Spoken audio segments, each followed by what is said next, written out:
Yesterday, YATTA reset at number 1 in the new Legends League rank system, and whilst it does look like he's bringing a typical RC Charge Root Rider army, there are some subtle differences to the average army, and you're going to want to take note of these if you want to also crush bases in this new format, because for those who don't know, Legends League has changed and it is a little bit more difficult than before.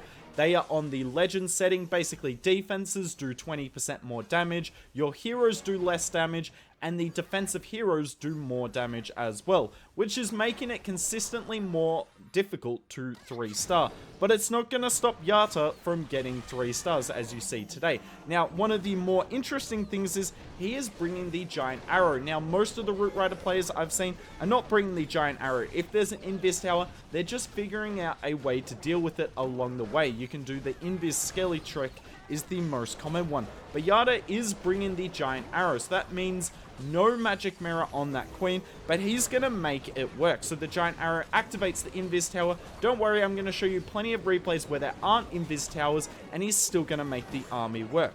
Beautiful use of the Eternal Tome, and you can see he pops the Royal Champion ability right now, and the Royal Champion is so crucial in this army, particularly the Rocket Spear ability, because I've used this army a couple of times as well, and you're going to find that particularly when there's a big different distance between buildings, like going out of the core of the center of the base here, the Royal Champion will get in front of the Root Riders. So you need to predict that, otherwise your Royal Champion will go down during the Rocket Spear ability, and you really can't afford that.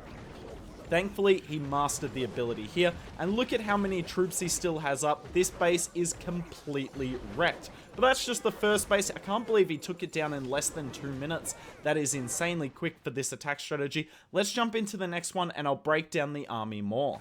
The first difference you'll notice is the number of Invis spells. YATTA is bringing 6, but it's not just how many he's bringing, it's how he's using it. Because keep in mind, in hard mode, that 20% extra damage makes a huge difference, because in the past, you could time your Invis spells perfectly, your Royal Champion would be visible for a fraction of a second, but you could tank that amount of damage. But with the extra damage and the spring traps doing a lot of work, what you're going to see YATTA do here is some of the time he doubles up on Invis spells, like you saw here. It's not worth the risk. If your Fox can survive the RC charge, you're going to get so much value from it on the back end of the base. Yet again right here, doubling up on the Invis, bringing extra Invis spells, not getting insane value. I mean, look at this here. It's barely a funnel, didn't get a lot of high value defenses, but we kept the Fox alive and the Root Riders have nice pathing throughout the base, and that's ultimately what matters. The other big difference here is the pet combos. Let's have a look at the Warden. The Warden would typically have the Sneezy, but when you've got the Troop Launcher and you've got balloons coming out of the Troop Launcher, you don't have to bring the Sneezy on the Warden. And I really like the Diggy, because the Diggy actually gets more value in hard mode, because it's stunning defenses that are doing 20% extra damage. We've got the Sneezy on the Queen, and then no Phoenix on the King, instead bringing the Frosty, and I really like the Frosty on the King, because it's just going to slow down defenses, and you've always got the Snake spawning to help out. Now have a look at this. The Royal Champion is just about getting in front here, so he pops the Royal Champion ability. No risk whatsoever. We want her to stay alive through the ability, and she helps take down the Town Hall as well. And she's going to go after the Monolith, or she was. Now she's going after the Barbarian King. Nowhere near as helpful, but he does go down in the end. Now, this isn't an overkill, because we didn't get much value from the Royal Champion, but it doesn't matter whether you overkill or not. This is a harder mode of the game. You can't be expected to swag spells every time, but you want to consistently take down bases, particularly these double poison tower bases, because these are the most balanced type of base. They're the most likely to defend. You're not going to get low percent defenses with these bases, but the base defender here is pretty reliably going to be able to get a defense, but not against YATTA. This base is all about maximizing damage. We have double rage towers, so the last attack you saw where there was the double poison towers on the base, that's a balanced version. That's very much set up to stop pro players. These double rage towers, I've heard Itsu call it a noob killer base, and I tend to agree with him. A lot of the pros will be very good against this style of base, but the newer players might struggle a bit more because there's so much damage on the base. Anyways, RC charge coming in here. The Fox has taken a fair bit of damage early, so from now on, you're going to see YATTA double up on the invis spells, because he just wants to make sure he can keep the Fox alive for the second part of the attack. We use the invis there. Any second now, we're going to recall out the Royal Champion.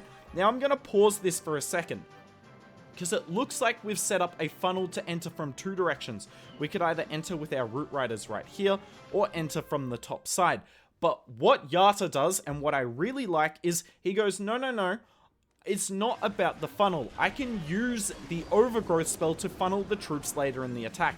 I want to go into the toughest part of the base and make sure I'm using my Warden ability, the Eternal Tome, to counter that.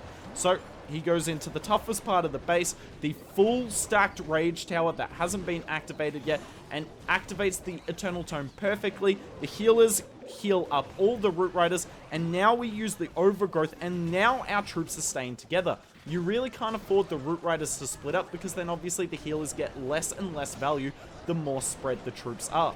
But we use the Overgrowth in the second part of the attack to direct our troops together, and instead focus on maximizing the Eternal Tome, because those Rage Tower sections are brutal, and if you're not using an Overgrowth or the Eternal Tome there, they are going to destroy your troops. King and Queen nicely take down the Town Hall there. The Royal Champion actually dies through her ability here, so slight mistake from YATTA, but this base was already 3-starred anyway. Completely wrecked. Really nice attack, and really weird to see the anti-pathing approach that YATTA goes in, but identifies that it's not about pathing, it's about taking down the base. Does that nice and easily. Trust me though, you're going to want to watch the next attack, because it's a very unique style of base that we're seeing more and more of, and I know a lot of you will struggle with it, but YATTA, he's got a great crack for it. This base style has always infuriated me. I mean, how many of you have 1-starred bases like this because your troops refuse to go towards the Town Hall? Well, YATTA's not just going to take down this base, he completely wrecks it. So Royal Champion charge on the top side. We are going to run into a few traps here, which is even more reason to go with the double up invis approach, because I'm pretty sure his Fox survives this RC charge. But if you went for the most efficient way of using your invis spells, you would be giving up the Fox to do so. You see here, you get the end second and a half of the Fox, and then you use 2 invis spells. We pop that Giant Arrow. The Giant Arrow not getting insane value, but that's fine. It's going to be very helpful for the invis tower bases, but for the non-invis tower bases, you kind of have to accept it's not the best equipment. Going straight into the Rage Tower here, and I want you to watch the Royal Champion. So we pop the Warden ability, and he pops the Royal Champion ability now. And what happens is all the troops go ahead, and they're following the ring of the base. But the Royal Champion steps back, and she eventually targets the Town Hall, because all the other defenses have been taken out. So make sure you time your Royal Champion ability such that she's going to stay stationary as close as possible to the Town Hall. Ends up helping out with the Monolith as well. We have only just used our Overgrowth spell, so we didn't need to use the Overgrowth spell to force our troops to the Town Hall. We still do need to use it to counter the back-end Rage Tower.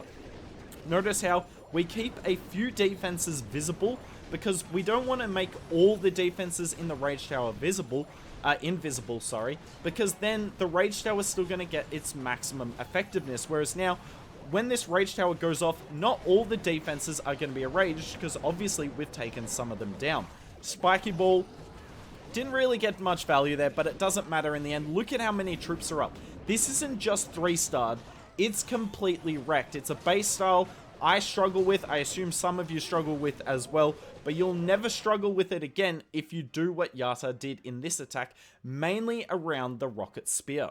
Before we get into the last attack, it's worth noting YATTA does have his own Twitch live stream account where he'll stream his attacks. You can see it was yesterday, 2 days. He's been streaming all of his attacks every single day, and I recommend you go watch, because you're not just going to see 3-stars. I only have 3-star attacks for you today, unfortunately, but you're also going to see the fails, and you can learn more from the fails than the 3-stars. So make sure you go and give him a follow. I'll give the Twitch link down in the description below. Final attack of the video here. Obviously, Invis Tower means we're getting great value with our Giant Arrow. but unless you're running into 2 or more Invis towers a day, I would use the Magic Mirror or even Healer Puppet instead of the Giant Arrow. Now have a look at the Fox here. It was visible for like half a second and it goes down, and I think that goes to show the difference that you get in this new Legends League modifier, wherein the Fox is just so vulnerable, and it is absolutely worth keeping your Fox alive, even if it means bringing extra invis spells. Stars, for instance, he brings 7 invis spells. Now, admittedly, he's bringing the Haze Vial. He's going for more value with his RC charge so that the Root Riders have an easier time of it. I personally prefer what YATTA does here with the Rocket Spear for every reason that we saw in the last attack, where the Rocket Spear can snipe the Town Hall for those anti-funnel bases. Beautiful invis spell here, forcing all the troops to the Town Hall, and really nice Warden ability, because you see the Royal Champion gets way out in front, and when she doesn't have the Fox, she's so vulnerable, so pops the Rocket Spear ability as well, and she's going to be nice and safe now.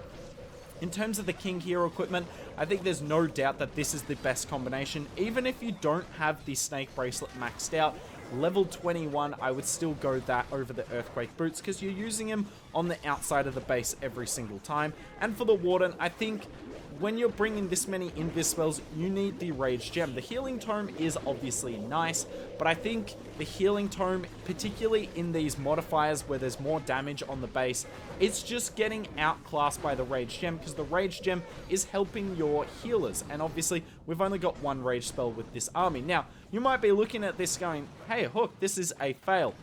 It's very close to a fail, and this is why I think YATTA's going in with the Giant Arrow. Because if he didn't have the Giant Arrow on this attack, I think he fails, right? But for the simple reason that the Giant Arrow absolutely helped make this attack go more smoothly, and he still barely got the 3-star. Super Barbs trying to help on the outside of the base here. Probably could have waited a second to deploy them so that they didn't get picked off by the Teslas and the multi-archer tower. But thankfully, the 1 healer staying up here makes a world of difference. And for the first time for many of you, you'll be seeing the Snake Bracelet get some really nice value and actually be the difference between a 3-star and not.